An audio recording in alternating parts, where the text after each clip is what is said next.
So 11th public question மேக்ஸுக்கு important question இந்த வருஷம் ரெடி பண்ணியாச்சு. இதில் இருக்கிற கொஷின் மட்டும் படித்தாவே போதும், நல்ல மார்க் எடுத்துடலாம்.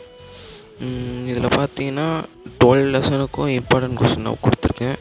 இதை மட்டும் நல்லா படிச்சுக்கிட்டிங்கன்னா நம்ம வந்து 90க்கு 90% எடுத்துடலாம். எல்லாத்துக்கும் ஆல் த பெஸ்ட். நல்லா படிங்க, ஈஸியாக தான் கொஷின் வரும். 3 நாள் டைம் இருக்குது. ஒரு நாளைக்கு ஒரு 4 லெசன் படிச்சின்னா கூட முடிச்சிடலாம். அதனால் 1 மார்க்கெல்லாம் தர வந்துக்கோங்க. தர வந்துட்டிங்கன்னா ஒரு 5 இன்சைடு கேட்பாங்க, அது கூட கஷ்டமாக இருந்தால் கூட ஒரு 85 கிட்ட எடுத்துக்கலாம். அப்படி எடுத்திங்கன்னா கூட நான் இதுக்கான பிடிஎஃப் லிங்க்கு கீழே தரேன், எல்லாமே மறக்காமல் எடுத்துக்கோங்க. அப்படி இல்லைன்னா நான் எல்லா இதுவுமே ஸ்லோவாக தான் எடுத்துருக்கேன், அந்த ஸ்க்ரீன்ஷாட் வேணால் கூட எடுத்துக்கோங்க. உங்களை மாரி ஏதாவது 11th ஃப்ரெண்ட்ஸ் இருந்தாங்கன்னா கீழே அவங்களுக்கு வந்து ஷேர் பண்ணிடுங்க. So all the best. Next வீடியோவில் சந்திப்போம். பாய்.